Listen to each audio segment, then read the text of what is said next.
WhatsApp guys, आज रौनक का फनतंत्र का एक और एपिसोड है। आज देखने वाले एनिमल मूवी कंट्रोवर्सी एक्सप्लेन्ड। तो क्या पॉइंट ऑफ व्यू है? काफी लोग कह रहे हैं बहुत बेकार मूवी है, काफी कह रहे हैं मस्त है, एंटरटेनमेंट है। हम तो ये कहते हैं भैया पिक्चर को एंटरटेनमेंट की तरह ले लो। हाँ, कई लोगों ने कल यही चीज बोली थी। मैं बहुत सारे कमेंट्स भी पढ़ रही थी अलग अलग वीडियो। भाई कई लोगों का तो बस हर चीज मुद्दा चाहिए। करते हैं पूरी वीडियो एंजॉय, अपना पॉइंट ऑफ व्यू जरूर बताना। 1 2 3 गो। नमस्कार दोस्तों, रणबीर कपूर की एनिमल रिलीज हुए आज एक हफ्ता हो गया और इस मूवी ने पूरे देश में अर्जुन वेल्ली तबाही मचा रही। याद नहीं आता कि लास्ट टाइम किस हिंदी फिल्म की लोगों ने इतनी ज्यादा चर्चा की और डिस्कशन किया हो। घर, ऑफिस, सोशल मीडिया, यहां तक कि पार्लियामेंट में भी इसी मूवी की बात हो रही है। सेंसर बोर्ड ऐसी पिक्चरों को बढ़ावा कैसे दे रहा है? जहां देखो फिल्म के फैंस और हेटर्स भिड़े पड़े हैं। जिन लोगों को फिल्म पसंद आ रही है उनके हिसाब से आज तक इंडिया में ऐसी फिल्म बनी नहीं है। उनकी माने तो ये फिल्म पाथ ब्रेकर है, ट्रेंड सेटर है। इस फिल्म के जरिए इसके राइटर डायरेक्टर संदीप वांगा रेड्डी ने जो बार रेज किया है, उससे आने वाले टाइम में हिंदी फिल्म मेकिंग हमेशा हमेशा के लिए बदल जाएगी। वहीं दूसरी तरफ सोसाइटी में एक बहुत बड़ा सेक्शन भी है जिसके पास फिल्म से जुड़ी शिकायतों की लंबी लिस्ट है। इतनी लंबी लिस्ट कि अगर वो उसे पढ़ने लगे तो लिस्ट खत्म होने तक एनिमल का वीडियो के बाद बताऊंगी भी रिलीज हो जाएगा। उनके हिसाब से ये फिल्म टॉक्सिक मैस्कुलिनिटी को प्रमोट करती है। ये फिल्म ऐसे अल्फा मेल को दिखाती है जो औरतों को मर्दों से कम समझता है, अपनी बहन से लेकर बीवी तक किसी की राय की परवाह नहीं करता। उस मर्द को लगता है कि वो मर्द है तो वो औरतों से बेहतर है। इन लोगों के हिसाब से फिल्म का राइटर डायरेक्टर दिमागी तौर पर बीमार है, तभी उसने ऐसी पिक्चर बनाई है। इनकी शिकायत है कि ऐसी फिल्में देखकर आज के लड़के और ज्यादा बिगड़ जाएंगे। सोसाइटी में औरतों के खिलाफ वायलेंस बढ़ेगी। फिल्म में जिस तरह सेक्स को दिखाया गया है वो भी बहुत लोगों को पसंद नहीं आया है। उनके हिसाब से ऐसी फिल्मों का बॉयकॉट होना चाहिए। अच्छा। अब जब फिल्म पर लोगों के इतने डिवाइडेड ओपिनियन है तो मुझे लगा कि इस पर खुलकर डिटेल में बात करते हैं, ओपन माइंड से इसे समझा जाए कि आखिर इशू है क्या। इसलिए मेरी आप सबसे रिक्वेस्ट है कि फिल्म चाहे आपको पसंद आई हो या ना आई हो, अगले 7-8 मिनट इस चीज को भुलाकर खुले दिमाग से, ओपन माइंड से इस वीडियो को देखें, फिर उस पर कोई राय बनाएं। क्योंकि ये मानकर चलिए कि अगर इतने बड़े लेवल पर लोग फिल्म देखने जा रहे हैं तो जरूर फिल्म एंटरटेनिंग होगी। और ये भी सच है कि अगर इतने लोग फिल्म के लीड कैरेक्टर को क्रिटिसाइज कर रहे हैं तो उनके भी अपने ऑब्जेक्शंस होंगे। तो अगले कुछ मिनटों में हम खुले दिमाग से दोनों साइड को समझने की कोशिश करेंगे। इसलिए मेरी आप सबसे रिक्वेस्ट है कि इस वीडियो को एंड तक जरूर देखें। एंड तक देखेंगे तभी पूरी बात को समझ पाएंगे। और वीडियो पसंद आए तो इसे जरूर शेयर करिएगा। शुरू करते हैं। पापा सुनाई दे रहा है? बेरा नहीं हूं मैं। नमस्कार दोस्तों, जय हिंद। मेरा नाम है रौनक और आप देख रहे हैं फनतंत्र। अच्छा, इससे पहले कि मैं एनिमल मूवी पर अपनी कोई ओपिनियन दूं और उस ओपिनियन से आपका दिल जीतूं, आपको बता दूं कि मुद्दे पर कि एनिमल को लेकर इतना कलेश काहे मचा हुआ है। तो बिल्कुल शुरू से शुरू करते हैं दोस्तों। एनिमल में रणबीर कपूर का कैरेक्टर क्या करता है, क्यों करता है, उसकी तारीफ या बुराई करने से पहले हम ये समझ लेते हैं कि उसका वो कैरेक्टर बना कैसे। फिल्म के स्टार्टिंग में एक सीन है जिसमें दिखाया गया है कि टीचर क्लास में कुछ सवाल पूछती हैं। 9-10 साल का रणबीर बड़े ही इंटेलिजेंट तरीके से उस सवाल का जवाब देने लगता है। जवाब सुनकर टीचर भी इंप्रेस हो जाती है। तभी वो देखता है कि क्लास के दरवाजे पर उसकी सिस्टर्स आ गई हैं। अपनी बहनों को देखकर उसे अचानक याद आता है कि अरे आज तो पापा का बर्थडे है। वो अपना जवाब बीच में रोककर बहनों के पास दौड़ा चला जाता है। टीचर को इस बात पे गुस्सा आता है। वो उसके हाथ पे छड़ी से पिटाई करती है और उसे क्लास में ही घुटनों के बल बिठा देती है। मगर रणबीर अपने पापा को बर्थडे विश करने के लिए इतना बेसब्र था कि वो बीच क्लास से ही भाग जाता है। घर पहुंचता है तो उसे पता लगता है कि पापा तो फैक्ट्री में। उसे अपने पापा को बर्थडे विश करने की इतनी एक्साइटमेंट थी कि वो उनसे मिलने फैक्ट्री चला जाता है। पापा फैक्ट्री में भी नहीं मिलते। 9 साल का वो बच्चा थक हार कर घर पर वापस आता है। उसने अपने पापा के प्रेज में उनके बर्थडे पर एक नोट लिखा था। वो नोट, वो चिट्ठी हाथ में लिए वो बच्चा यानी रणबीर सो जाता है। उसी सीन में रणबीर की माँ अनिल कपूर से यानी अपने पति से कहती है कि बच्चों ने इतना वेट किया तुम्हारा, तुम आज भी उनसे नहीं मिले। He adores you. तुम उसके लिए सुपर हीरो। दिन में 10 मिनट भी नहीं दे सकते अपने बेटे को। ये पहला ही सीन एस्टैब्लिश करता है कि कैसे 9 साल का रणबीर अपने पापा से इतना प्यार करता है, लेकिन उसके पापा उसके लिए टाइम ही नहीं निकाल पाते, वक्त नहीं निकाल पाते। बाप भी बेटे की शिकायत को अच्छे से जानता है, मगर बाप का जो मेल ईगो है उसे कभी बच्चे के सामने अपनी गलती कबूल नहीं करने देता। पिता का यही रवैया, यही बिहेवियर बेटे को अंदर से कड़वाहट से भर देता है और वो आगे चलकर एक बिटर इंसान बन जाता है। वो कैरेक्टर बन गया ना उस तरीके से, वही चीज था। और लाइफ में भी अक्सर ऐसा होता है कि अगर आप किसी इंसान को बहुत ज्यादा प्यार करें और वो आपके प्यार की रिस्पेक्ट ना करे तो आदमी सेल्फ डिस्ट्रक्टिव मोड में चला जाता है। एक इंसान आपको इग्नोर करके हर्ट करता है और बदले में आप फिर सारी दुनिया को हर्ट करने लग जाते हैं। आपको इस बात की कोई परवाह नहीं रह जाती कि कोई आपके बारे में क्या सोचेगा। आपका दुनिया की नजरों में सही होने की परवाह आप नहीं करते। और रणबीर का कैरेक्टर भी फिल्म में ऐसा ही है, जो बाप के इग्नोर करने से बड़ा होते होते इतना हर्ट हो गया कि गुस्से से भर गया, वो एरोगेंट हो गया।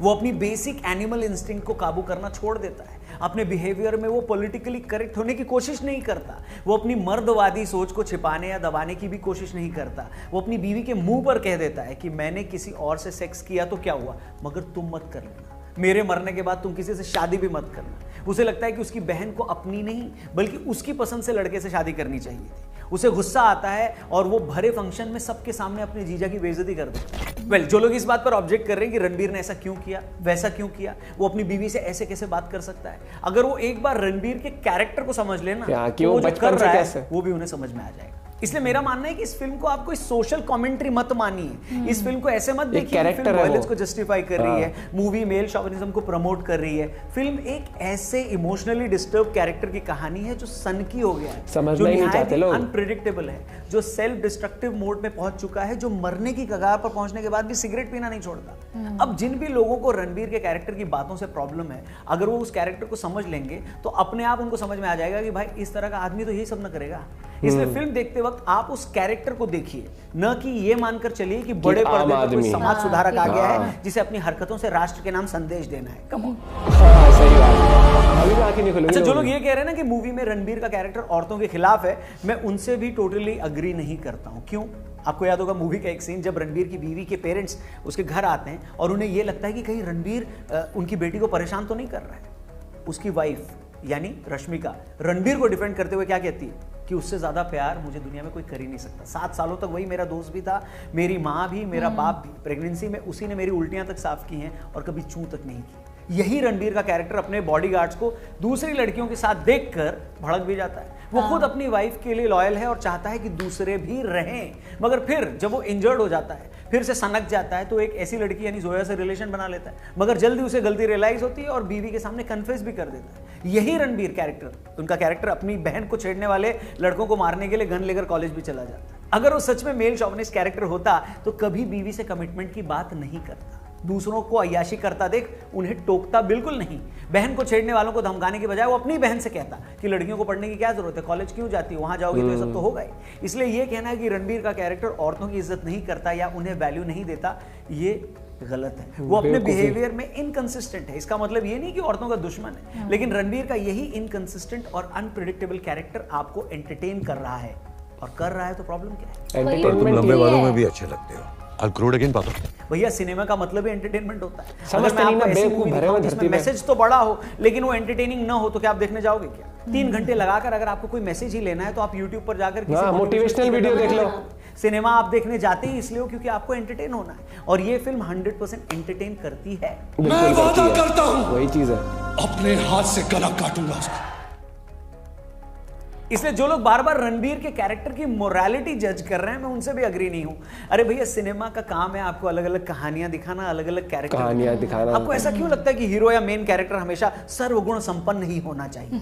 वेल, इसका मतलब ये नहीं है कि फिल्म किसी रेपिस्ट को हीरो दिखाकर उसे जस्टिफाई करे, बिल्कुल नहीं करना चाहिए। और रणबीर का कैरेक्टर ऐसा है भी नहीं। वो तो हर वक्त अपनी फैमिली के साथ खड़ा होने वाला बंदा है। वो बाप से प्यार करता है, अपने बच्चों से प्यार करता है, अपने उन रिश्तेदारों से भी प्यार करता है जिसे उसके घर वाले छोड़ चुके हैं, उससे बात भी नहीं करते उन रिश्तेदारों से, उनसे भी अपना संबंध बनाता है, अपनी बीवी से भी बेइंतहा मोहब्बत करता है। लेकिन उसी कैरेक्टर का एक इंटेंस साइड है, तो भैया उसे एक्सेप्ट करो। जब वो कैरेक्टर ओवरऑल हम सबको एंटरटेन कर रहा है, सरप्राइज कर रहा है, शॉक्ड कर रहा है, तो प्रॉब्लम क्या है भाई? फिल्म का ही तो कैरेक्टर है। मुझे याद है जब डर मूवी आई थी और किसी ने शाहरुख खान से उस टाइम पूछा था कि आप मूवी में ऐसा कैरेक्टर प्ले कर रहे हैं जो अपनी प्रेमिका की शादी के बाद भी उसके पीछे पड़ा हुआ है, तो क्या इससे सोसाइटी में गलत मैसेज नहीं जाएगा? तो शाहरुख खान का रिप्लाई था कि भैया मैं एंटरटेनर हूँ, समाज सुधारक नहीं। फिल्में आखिर वही तो दिखाती है जो समाज में है। हम में से ज्यादातर लोगों ने ब्रेकिंग बैड सीरीज देखी होगी। ब्रेकिंग बैड सीरीज को मॉडर्न हिस्ट्री का सबसे बेहतरीन सिनेमा या आर्ट वर्क माना जाता है। इस शो के क्रिएटर हैं विंस गिगलिन। विंस गिगलिन से एक बार किसी ने पूछा कि भैया आप कोई भी सीन लिखते वक्त क्या बात दिमाग में रखते हो? इस पर उनका जवाब था कि मैं अपने कैरेक्टर्स को ऐसी सिचुएशन में डालता हूं जिसे देखकर दर्शकों को भी टेंशन हो जाए। कैरेक्टर का स्ट्रेस दर्शक भी फील करें। मैं अपने दर्शकों को भी डिस्टर्ब करता हूं।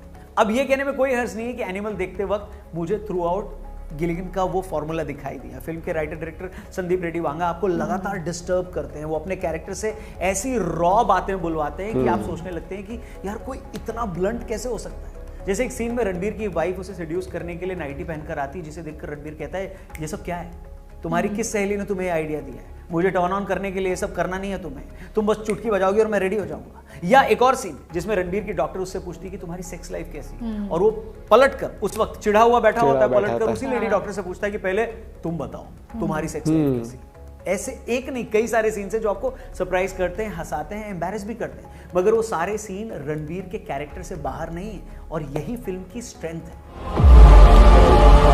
अब जो लोग इन सब बातों पर मोरालिटी का झुंझुना बजा रहे हैं, मैं उनसे भी कुछ जरूरी सवाल पूछना चाहता हूँ। ये वो लोग हैं जो लगातार ये कह रहे हैं कि ऐसी फिल्में देखकर यूथ बिगड़ जाएगा। सच ऐसी बात नहीं सुनकर मेरे को हंसी आती है। मैं उनसे पूछना चाहूंगा कि ये कौन सा यूथ है जो सिनेमा और रियल लाइफ में फर्क करना नहीं जानता? बताइए भाई, फिल्म को अडल्ट सर्टिफिकेट मिला है, 18 साल से कम उम्र का आदमी ये देख नहीं सकता। और मैं पूछना चाहता हूँ कि 18 साल तक आपके माँ बाप ने आपको वैल्यूज दी है, आप स्कूल में गए हो, वहां जाकर आपने इतनी सारी चीजें देखी हैं, सीखी हैं, खुद अपने लेवल पर सोसाइटी को आपने ऑब्जर्व किया है। जब ये लोग और आप खुद 20-25 साल तक अपनी कोई सोच नहीं बना पाए हो, तो क्या 3 घंटे की एक फिल्म आपको गुंडा या संत बना देगी क्या?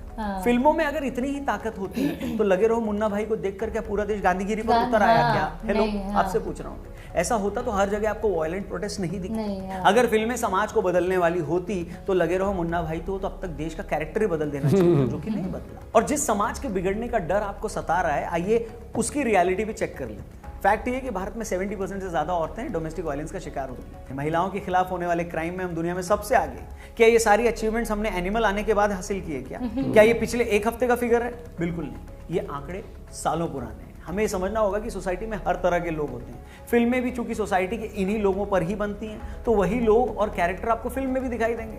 अब ये सच है कि मूवी में आपको चीजें बढ़ा चढ़ाकर दिखानी होती और तो थोड़ा एग्जैजरेट तो करना ही पड़ता है, मगर अगर आप ये कहें कि नहीं सोसाइटी में तो एनिमल जैसे कैरेक्टर हैं ही नहीं, तो इससे बड़ा जोक और कुछ नहीं हो सकता। और अब एक आखिरी बात, और यही मेन बात, सिनेमा का प्राइम काम क्या होता है? एंटरटेन करना। एंटरटेन करते हुए मैसेज भी अगर दिया जाए तो बड़ी बात है, लेकिन जिन प्रोफेशन का तो बेसिस ही मोरालिटी है, उसमें भी मोरालिटी कहां दिखती है? अगर हमारे पॉलिटिशियंस डेवलपमेंट की बजाय इमोशनल इश्यूज पर चुनाव लड़ें तो क्या ये मॉरल है?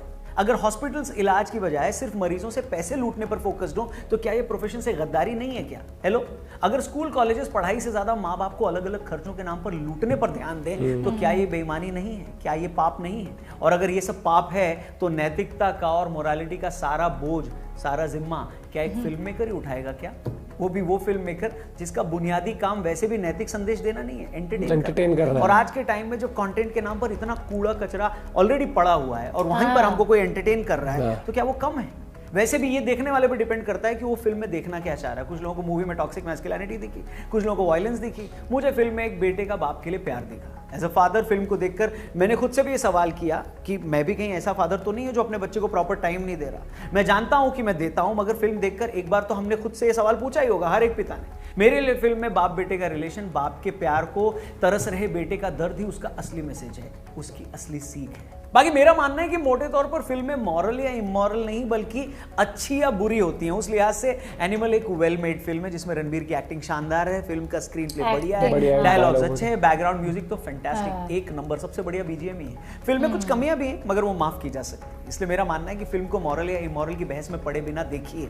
जैसे हर किसी के सर्कल में कुछ ऐसे दोस्त होते हैं जो कुछ भी बोल जाते हैं। हो सकता है आप वैसा न बनना चाहें, उनकी हर बात से अग्री भी न करें, मगर वो एंटरटेनिंग होते हैं, आपके दोस्त हैं तो आप उनको साथ रखते ही हैं, छोड़ थोड़ी ना देते हैं। इस फिल्म को भी वैसे ही लीजिए, जरूरी नहीं है कि इसके कैरेक्टर की मोरालिटी से आप अग्री करें, मगर वो अगर मजेदार है वो तो मजे लीजिए और घर जाइए, ज्यादा लोड मत लीजिए। मुन्ना भाई देखकर अगर देश गांधी नहीं बन गया था तो एनिमल देखकर लोग राक्षस भी नहीं ना हो जाएंगे? बताइए। फिल्म देखिए, मौज बनाइए, वैसे भी लाइफ में बहुत स्यापे हैं, कहां फिल्म को लेकर लोड लेंगे, है कि नहीं? बाकी इस वीडियो पर या इस फिल्म पर आपकी क्या ओपिनियन है, कमेंट सेक्शन में कमेंट करके जरूर बताइएगा। और ओपिनियन देकर अगर आप ढेर सारे पैसे जीतना चाहते हैं, यार देखो, जो लोग ये मतलब बोल रहे थे ना कि यूथ ये हो जाएगा वो हो जाएगा, मूवी को बैन करो, तो सबसे पहले तो ओटीटी बैन करो, नेटफ्लिक्स बैन करवा लो। ये जो इनकॉग्निटो मोड है ना, उसमें दुनिया भरी पड़ी है। मैं वो भी छोड़ो, ठीक है। दूसरी चीज है, किसी ने एक अगर मूवी देखी है ना अंजाम, वो शाहरुख और माधुरी की है। माधुरी दीक्षित के हस्बैंड की डेथ हो जाती है किस तरह से, और वो ऑब्सेस्ड होता है बहुत, मतलब बहुत साइको दिखाया उसमें शाहरुख खान, ठीक है। तो वो विधवा हो जाती है, वाइट पहना, वहीं पे आके शाहरुख खान उसको बोलता है नहीं एक बार बोल दो तुम मुझसे प्यार करती हो। उसको फेंक के मारता है, उसको मार रहा है, पीट रहा है। वो कहती है चले जा कमीने, यही वर्ड होते हैं। वो कहता है नहीं अभी भी एक बार बोल दो। ठीक है, तो उस टाइम क्या था, उस टाइम शायद या तो इतनी ज्यादा पहुंच नहीं थी लोगों की। आजकल क्या हो गया है कि सबको सबसे पहले तो पॉलिटिक्स की बात करता हूँ, इसके ऊपर पॉलिटिक्स करना तो बेवकूफी है। जो मंत्री या कोई भी आके अगर मूवी को उठा के मुद्दा बना के कर रहा है कि ये क्या मैसेज दे रही है, तो मुझसे ये कहना चाहता हूँ ये OTT प्लेटफॉर्म्स उठा लेना और ये सब ऐसे बैन शोज करो उठा, नहीं बैन करने की बात ही नहीं है। एक मूवी से आप संदेश लेना चाहते हो तो आप स्कूल छोड़ दो, संदेश ही यहाँ से ले लो, एजुकेशन भी मूवी के थ्रू ही लेने लग जाओ फिर आगे बहुत जाके। अच्छा पॉइंट बोला कि जो लगे रहो Adult मुन्ना भाई certificate थी, दिया है। या ओ माय गॉड थी, उससे कुछ फर्क पड़ गया सोसाइटी पे? नहीं पड़ा सोच ना। पे तो पड़ता है ना इंसान के। सबसे पहली बात ये होती है कि 18 साल तक से पहले आप देख नहीं सकते, और फिर भी आप जुगाड़ ला के देख रहे हो तो आप वैसे ही देख लो कि बच्चे की मानसिकता है ही क्या, और जुगाड़ ला के वो पिक्चर देखने जा रहा था। और दूसरी बात नहीं कहते, 18 साल के आप हो चुके हो, आपको इतनी समझ तो है, आपको ये पता होता है ना, दोस्त भी बनाते हो, नहीं ये दोस्त अच्छा नहीं है, ये मुझे बुली करता नहीं, मैं इसके वजह से जा रहा। तो अगर इतनी समझ आ चुकी है, 18 साल में अपने मैनर्स सीख ले, सीख ली, तो पिक्चर जाके ये नहीं डिफाइन कर सकती वो मूवी किस चीज के लिए बनी है, एंटरटेनमेंट के लिए बनी है या वे कैरेक्टर ऐसा होता नहीं होता। सीधी सी बात ये है कि तुम अगर सिंपल सी बात है, अगर तुम रामायण भी देखते हो ना, तो उसमें भी रावण तो कैरेक्टर उसमें भी है। बहुत सारे कैरेक्टर हैं, उसमें रावण भी है और राम भी है। मैं मूवी की बात कर रही हूँ, रिलीज की नहीं, तो वो तो तुम डिसाइड करो। हाँ, कि जब आप मूवी देखते हो आप सीखते हो, जैसे राम जी हैं, हम उनको पूजते हैं, भगवान मानते हैं ना, तो वहां पर हम जब मूवी में देख रहे हैं तो एक तरह से वो कैरेक्टर भी है, रावण भी कैरेक्टर, लेकिन आपको पता है ना कि हमें सही और गलत में फर्क दिखता है। एक चीज वो देखी थी मैंने न्यूज बॉय के, उसमें उसने दिखाया था कि बहुत सारे लोगों ने इस पे वो भी किया है, ट्वीट भी किया है कि गेम ऑफ थ्रोन्स देखना है। हाँ, ठीक है, सब देखना है। और क्या था उसके डायरेक्टर का, मुझे नाम याद नहीं है। लोग बोल रहे थे कि अगर डायरेक्टर का नाम ये होता तो हम मतलब गेम ऑफ थ्रोन देख के है कूल बनना है कि हाँ भाई हम तो गेम ऑफ थ्रोन्स देखते हैं, हम तो बाहर की बहुत सारे यूट्यूबर्स भी उतर के आए हैं इस मामले में, और मैं नाम नहीं लेना चाहूंगा, बहुत ज्ञानी बन रहे हैं भाई। ये मूवी एंटरटेनमेंट के लिए है, अब उससे ज्ञान लोगे। एग्जाम्पल, यूट्यूब पे हर्ष बेनीवाल हो गया, राउंड टू हेल, ये कैरेक्टर्स बनाते हैं, तो क्या वो रियल लाइफ में वो कैरेक्टर्स है? अगर वो दिखाते हैं, एग्जाम्पल राउंड टू हेल की वीडियो का एग्जाम्पल लेते हैं, स्कूल वाली है, स्कूल है, तो क्या उस तरीके से वो क्लास में ऐसी बकवास करते हैं बच्चे? एक लिमिट, एक दायरा होता है, हर एक चीज का होता है, और समझदारों को सब समझ आता है। लेकिन जो पॉलिटिक्स कर रहे हैं इसके ऊपर, वो तो मुझे बहुत ही बेवकूफी लग रही है। उसके बाद जो ये कह रहे हैं कि सोसाइटी को क्या मैसेज दे रही है, सोसाइटी को छोड़ो, तुम फिर तो तुम पुरानी पिक्चर उठाओ, तुम्हारी ऐसे ऐसे डबल मीनिंग गाने आते थे, वो क्या संदेश देते हैं? कितना सारा क्या संदेश देते हैं फिर? वो छोड़ दो, ये पॉलिटिक्स इन पे करना छोड़ दो। एंटरटेनमेंट कैटेगरी है, उसमें सेंसर बोर्ड है, उसको पता है कि कितना दिखाना है कितना नहीं दिखाना, किस कैटेगरी में डालना है, एडल्ट रहेगी या यूए मिलेगी या मिलेगा, ठीक है। उसके बाद उछल के अपना एक सेंसर बोर्ड अलग लेके आना, तो तुम भैया तुम टिपिकल, मैं बता दूं, फिर तुम मजे ले रहे हो जिंदगी या के। तो लाइमलाइट, अरे वो लोग भी हैं जिनको कोई पूछ नहीं रहा, वो सोचता है इस कंट्रोवर्सी के थ्रू ही हम ऐसा कुछ। बुरी लगती है, ठीक है, वो तुम्हारे ऊपर है, पैसे तुम्हारे हैं, कोई तुम्हें खींच के तो ले जा नहीं सकता। नहीं, तुम्हें लग रहा है अगर कि आपको नहीं है, मैसेज ही ढूंढना है इस चीज में, फिर तो आप बहुत बड़ी जिंदगी जी रहे हो। ना इतने सारे मोटिवेशनल स्पीकर है। तो ये फ्री में देखो ना, फिर 300-400 की टिकट लगे, क्यों मोटिवेशन लेने जा रहे हो तुम? हर चीज में मोटिवेशन चाहिए सिनेमा में, ठीक है, चलो मोटिवेशन, ऐसी ऐसी मूवी आई हुई है, उनसे क्या एग्जाम्पल, कोई मूवी आ गई, एग्जाम्पल ये ले लो कि अक्षय कुमार की मूवी आ गई वेलकम, क्या मोटिवेशन लोगे उससे? हाँ, उससे क्या क्या मैसेज लोगे उससे? कुछ भी। अब बॉर्डर मूवी आई थी इंडिया पाकिस्तान में, तो उससे आप मैसेज लेने जाओगे कि हम भी टैंक लेके घुस जाएंगे बॉर्डर के बाहर? भाई वो उनका रोल है, वो एक एक्टिंग हो रही है, वो एक स्टोरी बता रहे हैं, आप स्टोरी समझ रहे हो, यहाँ पर ये कैरेक्टर्स है। अच्छा, एक चीज बताओ, नॉर्मल सा वो है, एक सिंपल सा है, टाइगर है, टाइगर की सारी जितने हैं, कौन से मिशन है जो ISI और ये जो रॉ है वो मिलके कर रहे हैं? हद ही नहीं होगी ये तो यार, मजाक। और भाई सच में भैया ऐसी वीडियो बना कर मजाक, मेरे सामने वीडियो आते हैं, मुझे तो ऐसा लगता है भाई इतने बड़े यूट्यूबर्स होके भी आप तुम ऐसी बेवकूफी वाली बातें कर रहे हो, तो फिर छोड़ो। मेरे को लगता है ठीक है, सबका पॉइंट ऑफ व्यू है, हमारा पॉइंट ऑफ व्यू है। आप अगर कोई मूवी को अगर मैसेज की तरह और इस तरह जस्टिफाई कर रहे हो, तो फिर आप ना बिल्कुल भी OTT सब्सक्रिप्शन खरीदना ही मत कभी जिंदगी में। नेटफ्लिक्स तो देखना ही मत आप लोग। मूवी वो है तो फिर तो जो OTT है उस पे तो मतलब इतने सारे वो आते हैं, आपको देखना ही नहीं चाहिए वो तो। क्या बता, आप अपना पॉइंट ऑफ व्यू भी बता देना कमेंट करके। Bye bye, take care.